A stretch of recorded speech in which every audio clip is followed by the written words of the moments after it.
Muy buenas noches. Buenas noches.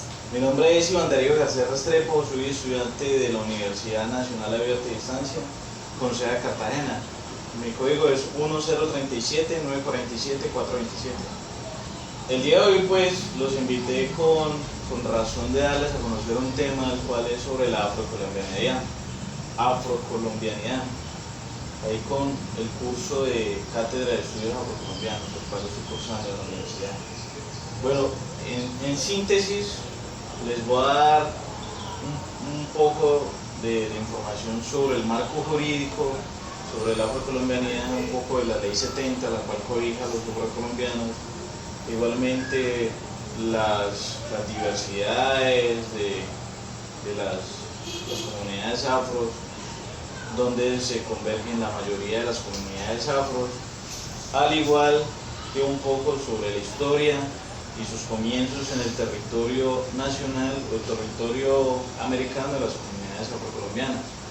Bueno, iniciamos con un poco de la definición de qué es la interculturalidad sobre las comunidades afros acá en el territorio nacional, que tenemos conocimiento de que acá en Colombia tenemos que son comunidades indígenas, comunidades afrocolombianas y diversas comunidades que hay acá en el territorio nacional. Al momento, ¿qué es la interculturalidad? La interculturalidad es la interacción entre culturas, es el proceso de comunicación entre diferentes grupos humanos con diferentes costumbres, siendo la característica fundamental la horizontalidad, que refiere a esto, que todos estemos equitativamente, que estemos justamente en todos nuestros derechos. A eso se refiere la interculturalidad. Es decir, que ningún grupo cultural está por encima del otro, a lo que venía a cabo la explicación anteriormente dada por el suscrito. Bueno, seguidamente, ahí proseguimos con ¿por qué una educación intercultural? Bueno, como anteriormente les había dicho, en Colombia hay diversas culturas. Por tal motivo debemos tener una educación en la cual abarque todos estos diferentes comunidades en una misma sin una ser mejor que la otra, sin discriminar las mismas. Es una de las cuales las razones de las comunidades afro hoy en día han sido mayormente discriminadas por esta cosa. Bueno, ¿qué tenemos por qué una educación intercultural? Porque la necesidad de construir una sociedad más justa, equitativa, a lo que íbamos. Porque la diversidad sociocultural y lingüística es una potencia de desarrollo humano y sostenible que se sustenta en la herencia de los pueblos. Hablando de la lingüística y la sociocultural entendemos que es la unión de todas las sociedades y entre sus culturas. Digamos, nuestra cultura, hablemos de la religión que es la católica, digamos una comunidad indígena tiene su cierta cultura, sus creencias. Entonces, eso es lo que va a la educación, que sea una educación que sea unida, la mezcla de varias culturas, es lo que usted hace referencia. Sin necesidad de discriminar este tipo de situaciones. Y lingüística, que se compartan sus diferentes lenguas de estas mismas culturas. Bueno, al igual también tenemos, porque existe la necesidad de fortalecer las distintas dimensiones de nuestra identidad personal y colectiva, porque los resultados de evaluación de aprendizaje de los niños, niñas y adolescentes de distintos contextos no exijan mayor calidad, que va de la mano con potencia. Continuamos, proseguimos. Bueno, esto es un poco de la historia sobre la afrocolombianidad, de los afros que vinieron a América. En sus principios, la esclavitud, ellos llegaron acá para ser esclavos de los británicos, al igual que los de españoles y los portugueses, con finalidad de distintos pensamientos que tengan cada sociedad. Los británicos en su mayoría quisieron venir acá a América a mejorar, a formar una civilización enmarcada en un tipo de religión. Los españoles vinieron más como un tipo de colonizar. Y los portugueses, que en últimas llegaron más como exploración. Por eso es que el territorio portugués simplemente es un lado del océano Atlántico. Bueno, la esclavitud, ¿qué tenemos por esclavitud? La esclavitud vista de forma general es un estado social definido por la ley y las costumbres como la forma involuntaria de servidumbre humana más absoluta. Someter a una persona. Someter a una persona a trabajos forzados sin paga alguna. Bueno, a raíz de las esclavitudes, ¿qué sucedió? En sus inicios iniciaron los cimarrones. Cimarrones es como lo que entendemos hoy en día como cuando una comunidad no está de acuerdo con algo y explota a esa dictadura, no quiere seguir con eso, explota. Esos son los cimarrones. Como un sindicalista, por así ¿podría decirlo. llamarse? Pero bueno, sí, por así decirlo. Son los cimarrones que en esa época fueron llamados de esa forma. El cimarronaje aparece con los primeros africanos, a los africanos esclavizados que llegaron a América. La búsqueda de libertad por motivo de la esclavitud. Bueno, creación de los palenques. Los palenques fue el primer pueblo de América en gritar libertad. ¿Cómo lo lograron? Fue un grupo de cimarrones, los cuales tomaron su libertad a la fuerza, huyeron hasta cierto territorio donde empezaron a colocar trampas por las cuales los captores, sus patrones, por así decirlo, los cuales los tenían esclavizados, no llegaran hacia ellos. Por tal motivo ellos tomaron ese territorio como de ellos. Esa es la historia de los palenques. Por ese motivo ellos son un pueblo tan rico culturalmente, porque no han perdido sus raíces ni su lengua. Se defendían a través de palos, se ponían trampas a su alrededor para dificultar el acceso de los españoles. Bueno, los afrodescendientes son un pueblo de raíz africana que a partir de nuevas situaciones vividas a lo largo de 5 siglos, entendemos que hace 5 siglos llegaron los africanos de acá del territorio africano, principalmente la isla de Tortuga.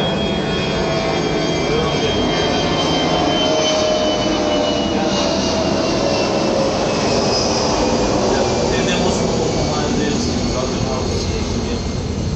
Esto es un poco de lo que estamos hablando de los afrodescendientes. Sus inicios fueron en 1633, cuando llegaron por pequeños grupos. Obviamente su comienzo fue para arar la tierra, para tener sustento de los mismos, digamos, de los británicos o los españoles. Como les venía diciendo, fue conducido desde la isla Tortuga en su inicio. Eso es lo que entendemos sobre el origen de los afrodescendientes acá en América. Seguidamente, algo sobre la esencia afro en Colombia. La gente negra en Colombia desciende de aquellos individuos que llegaron con los primeros conquistadores y de los miles de africanos que desde el siglo XXI oficialmente desembarcaron como parte de la trata en Cartagena de Indias y de contrabando entre otros lugares. Bueno, ¿qué entendemos sobre esa historia un poco? Que los primeros afrocolombianos que llegaron al territorio nacional fue por el Pacífico. Los esclavos. Por eso mayormente ellos están ubicados en las costas, los afrocolombianos. Pero hay una connotación que la mayoría no están ubicados en el sector Pacífico y Atlántico. Hoy en día hay un fenómeno que ellos están ubicados mayormente en las ciudades principales, como Bogotá, Medellín, entre otras. Por la cultura. Se han ido ubicando Interculturalidad. Bueno, distribución de un promedio aproximadamente de cómo están ellos distribuidos. El sector Pacífico, Atlántico, más que todo el sector Pacífico, donde ellos se encuentran ubicados, y el sector de las ciudades principales, que es su mayoría alemana. Este es el marco jurídico que por mucho tiempo ellos pelearon, que fue la ley 70 de 1993. ¿Esa es la ley que los defiende como afrodescendientes? Sí, señor. Esa es la ley que da la equidad e igualdad de derechos El derecho a la de igualdad. un ciudadano colombiano a un ciudadano afrocolombiano. Esa es la ley, al igual que en la Constitución Política de 1991, en el artículo transitorio número 50, el cual habla sobre sus beneficios y de sus derechos Y la igualdad de en sus la derechos que sociedad. deben garantizar. Ok, me queda claro. Bueno, ya hablamos un poco de la educación, de los valores mágicos. Esto es un poco sobre la cultura de los afrodescendientes. Ellos tienen unos valores religiosos que son su tipo de costumbres. Ellos tienen también unas definiciones para cada parte de su cara, o sea, en la forma de como usted le pintan su cara o qué le pintan en alguna parte de su cuerpo, eso define alguna cosa de usted. Eso es más o menos los valores mágicos que ellos tienen. Se define, si usted es pintado, digamos, en la cara, acaba de dar una definición. Como una identificación de... Una identificación por lo mismo. Observemos inmediatamente. Ellos tienen muchas riquezas, lo que es el baile, tiene una mitología muy amplia, al igualmente que los cantos. Ahí iremos viendo.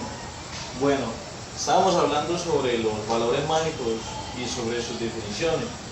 Si usted, digamos, tiene una marca en el sector de la cabeza, significa la voluntad y la conciencia de las personas. Eso significa las marcas en la cabeza. En el cuerpo, cada parte del cuerpo contiene un significado simbólico y es donde se plasma la religiosidad. También entramos esa parte. Bueno, en el cabello, la fuerza de vida de los individuos, la sangre y el soplo, conductos movilizadores de fuerzas físicas y espirituales. El sincretismo para ellos es la mezcla de las religiones donde ellos respetan cada pensamiento de cada persona. Es el sincretismo de afrocolombiano. El monte ya fue explorado y trabajado por tal motivo. La naturaleza y los elementos que la conforman es sagrada para la vida. Para ellos es sagrado todo lo que es la naturaleza. Entonces hablamos un poco de los aportes culturales de ellos, sobre lo que les venía diciendo, sobre el baile, las diferentes costumbres y los diferentes instrumentos que han traído ellos, entre otras cosas. Bueno, hablemos por ejemplo de un baile muy conocido en Colombia, que son como el mapalé y el curulao. Ellos proceden del sector del Pacífico, más que todo de Cartagena, donde los primeros esclavos iniciaron con estos bailes, que hoy en día son muy conocidos. Colombia se identifica con esos bailes hoy en día, ¿no? El bullarengue y el chande igualmente proceden de la cultura afrodescendiente. Igualmente, la expresión literaria afrocolombiana, en especial lo relacionado con la oralitura. La oralidad es un lenguaje dinámico, está orientado y organizado de acuerdo a normas, patrones y conductas del pensamiento en una comunidad. Bueno, la oralidad es un implemento que se usa para comunicarse entre un comunicador y el receptor. ¿Es la forma de expresarse? No es la forma, es lo que usted hace. O sea, yo estoy haciendo una oralidad, me estoy comunicando y usted es el receptor. Ah, ok. Bueno, territorio y territorialidad de los afrocolombianos. El territorio afrocolombiano es todo lugar palpable, o sea, este es el territorio de nosotros. Y la territorialidad son los derechos territoriales de las comunidades negras que fueron reconocidos por primera vez en la historia colombiana por el artículo transitorio 55 de la Constitución de 1991, que veníamos hablando. ¿Cómo explicarlo en otras palabras? O sea, mi territorio es esto, mi territorialidad es que yo dicto tales normas acá. Entonces, en mi territorialidad es que yo debo estar sentado ahí porque son mis normas. Sí. Por así decirlo, de una forma más explícita. Bueno, territorio y territorialidad para los afrocolombianos. La territorialidad afro es una dinámica social y económica que integra diversos territorios y se proyecta en un ejercicio político. Tal definición de territorialidad desde mediados del siglo supone en el plano jurídico de la noción que tierras baldías que encuentra legitimidad en la ley segunda de 1959. Cuando ellos toman un territorio, toman lo que es la política y empiezan a formar ese territorialidad en ese sector, en ese territorio, a eso se refiere. Bueno, el devenir político. El devenir político afrocolombiano ha tenido sus victorias políticas en búsqueda de promover y fortalecer el desarrollo y crecimiento socioeconómico, político y cultural de la población afrocolombiana, a partir de las posibilidades y oportunidades que brinda el Congreso de la República actuando bajo los principios. Articulación. El devenir político afrocolombiano en Colombia, aunque ha tenido muchas victorias, es muy poco. Estamos hablando de las bancadas políticas que ellos tienen. Por ejemplo, a nivel Congreso tiene alrededor de 12, que están divididos en 4 senadores, 6 congresistas y 3 representantes a la Cámara. O sea, es muy poco al conocer que son casi 200 puestos y solo esta comunidad vota 12 para defender sus derechos. Hay movimientos en Colombia donde defienden los derechos afrocolombianos, en este caso el movimiento político ASA, son alianzas sociales afrocolombianas. Bueno, enfatizando en su participación, bueno, ya hablamos un poco del devenir político, de las bancadas que portaban, retos contemporáneos afrocolombianos, entre ellos de dejar la violencia y la discriminación racial, al igualmente el evitar el problema que ha tenido la mujer afrocolombiana y el que siempre han pensado que ella solo es una mujer que sirve para hacer los arreglos de la casa, que es una mujer esclava. Esos son los retos contemporáneos que están intentando los afrocolombianos, que claro, esa mujer surja, cambie ese pensamiento de las personas. Bueno, ahí está entre ellos, el de la mujer, el de surgir, el de cambiar el pensamiento de la sociedad. Bueno, algunas estadísticas, ahí más o menos están las estadísticas del 75% de la población del país afro recibe salarios inferiores al mínimo legal. O sea, digamos, son increíbles, muy mal pagados. Son muy mal pagos. En su mayoría ganan $500 anuales, mientras que el común de Colombia es $1.500 anuales, el salario mínimo. Y ahí tenemos otras estadísticas muy importantes. Bueno, les agradezco por su atención. No, gracias a usted por darnos a conocer un poco más de nuestra economía.